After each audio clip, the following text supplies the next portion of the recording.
The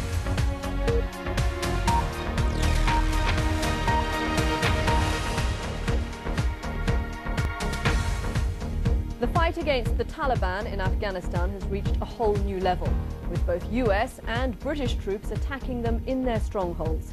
The operation is part of a surge aimed at securing the area ahead of elections later this year.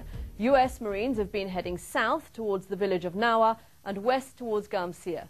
The Pakistan Army has deployed troops into the border area to support the operation, while the British have focused their efforts on clearing Taliban positions around the town of Lashkargah.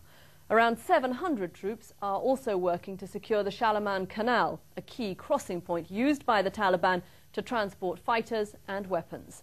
Our correspondent Ian Pannell is travelling with the British forces, and he filed this report. Going into battle. These are the moments when every soldier thinks about life and death. From early light, hundreds of troops moved into position. The main thrust in Operation Panther Claw. They were supported by tank fire from Danish troops. It's hard to imagine anyone wanting to take on this.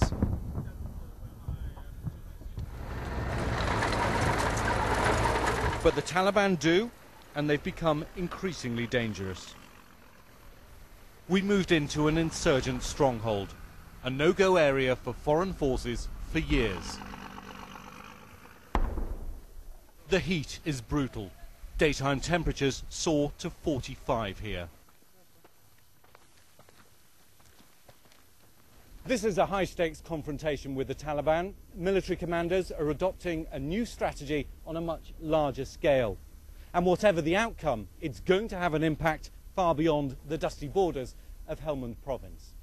10-metre capture, stay in a safe lane. Yeah, stay in a safe lane. Yeah. We travelled with A Company 2 Mercians. The Taliban have laid so many booby-trap bombs here that the area has become a minefield. Every step must be made safe and marked. They approach a compound used by the Taliban to launch attacks. Yo. Civvies, women and children! Civvies, women and children!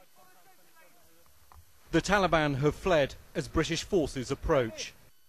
How many of you is down there? Imagine the terror of the family who live here. They say always the Taliban came to the village and they cursing us, abusing us, and sometimes beat us. So I say we're tired of Taliban. The challenge is to give them something they've never known: peace and stability. Wounded soldiers rushed away from the front line. British and Danish forces have died and been injured in this campaign. With weeks of fighting left, more are likely to follow. Ian Pannell, BBC News, Marja, Afghanistan. And as British forces push forward, US troops are trying to seize virtually all of the lower Helmand River Valley. It is the first big test of President Obama's new Afghan strategy, and there are conflicting reports about the initial results. Earlier I spoke to the BBC's Martin Patience in Kabul about the offensive. Martin, we've had reports of one American general saying that his forces are in a tough fight in the region, but actually they seem to be meeting relatively little resistance, aren't they? Well, there does seem to be conflicting reports. Certainly the 4,000 US Marines are still carrying out that operation in the southern province of Helmand. They're pushing into Taliban-controlled villages and towns to try and push out the insurgents. Certainly the military commanders I've been speaking to say that they faced little resistance. The suggestion there is that the Taliban militants and other insurgents have simply melted away. However, there have been a number of reports suggesting heavy fighting, particularly as this operation goes on, although we don't have any more details on those specific attacks. Right, now if the Taliban forces are in some cases just melting away, presumably there must be fears among the local population that once the Americans leave, they could come back again. Well, the big idea is that the Americans won't leave this time. One of the criticisms before was that there simply wasn't enough troops on the ground to hold areas that foreign forces have pushed into. Now there are troops on the ground. There's 4,000 extra U.S. forces in Helmand province fighting alongside around 6,000 or 7,000 British forces, and then you've got the Afghan forces on top of that. So what military commanders are saying now is that they're confident that they can hold land that they've taken in these recent operations. And what are American forces saying to you about what they're going to do when they're holding those villages to win over the hearts and minds of the local population? Because that seems to be a necessary long-term strategy, isn't it? Very much so. That's crucial. But the first thing you need to do is provide security, and that's what we're seeing in these operations.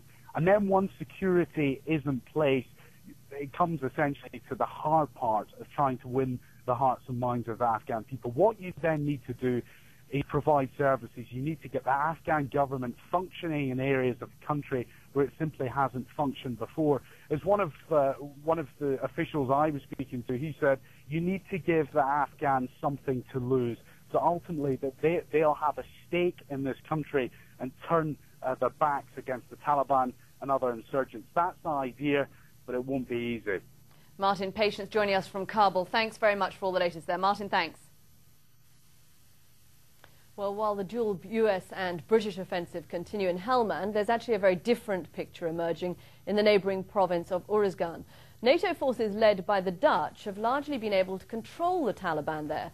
The BBC's Damien Grammaticus has gone to see how their approach has proved so successful. We were the only passengers on the first ever commercial flight into Uruzgan. It's the heart of former Taliban territory. The air service, one sign of the small but surprising progress being made by the Dutch who are in charge here. They're heavily armed but fight in a different way from the British in neighbouring Helmand. Dangers are everywhere. Many of these police vehicles were destroyed by Taliban bombs. So it's no surprise that the police don't want to lead today's patrol. Who will be the guy in front? It's here in the towns where the Dutch are concentrating their effort, not in the villages and valleys where the Taliban hide. 3 years ago, when the Dutch arrived here, the situation in Uruzgan was as dangerous and volatile as Helmand to the south, where the British are battling the Taliban. Today, there's a measure of stability. That's a rare success here in Afghanistan. The Dutch put it down to their approach, which puts less emphasis on finding and killing the Taliban, more on winning over local people to make the insurgents isolated and irrelevant. Still, the man approaching could be a suicide bomber. The search confirms he's not. Why are there no Taliban here now? What's the reason? The Taliban were here, the man says, but now, because of the Dutch and Afghans, we feel safe. Critics say the Dutch, unlike the British, shirk a fight and have handed territory to the Taliban.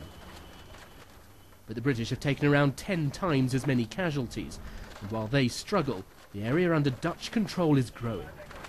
Are you leaving areas of this province open to the Taliban, ceding areas to them? People here talk about rest areas for the Taliban. No, their freedom of movement is being limited more and more to the to the more rough terrain. So in the beginning, 2 years ago, they covered the whole province, and now they only cover the outer parts of the province, and there they have much less chance of surviving. Pashtun tribesmen throng Tarinkot, Uruzgan's main town. They are slowly shifting support from the Taliban to the Dutch. Still, we were told it's only safe to spend 10 minutes filming here. And this is what the Dutch want to deliver, signs of progress.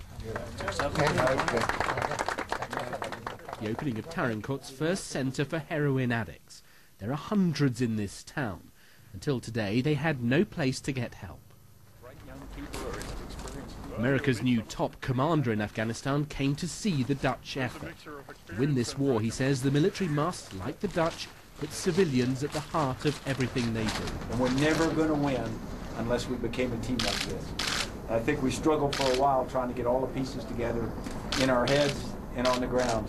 And now what I've seen out here today, we're a team. We're Afghan, we're coalition, we're civilian, we're military, men, women, you name it. And I think it's pretty special. So thank you, sir. It's great on you. You've added a lot. Thanks very much.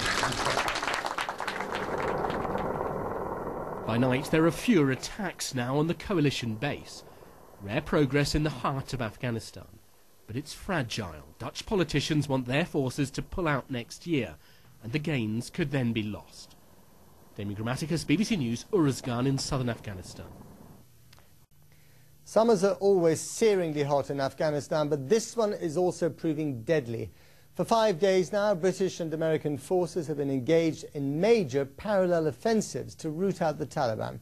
So far, their commanders claim significant progress, although no one is foolish enough to talk about victory. Far from it. The cost is too high. Combined, British and American forces report the loss of 16 soldiers in the last week alone.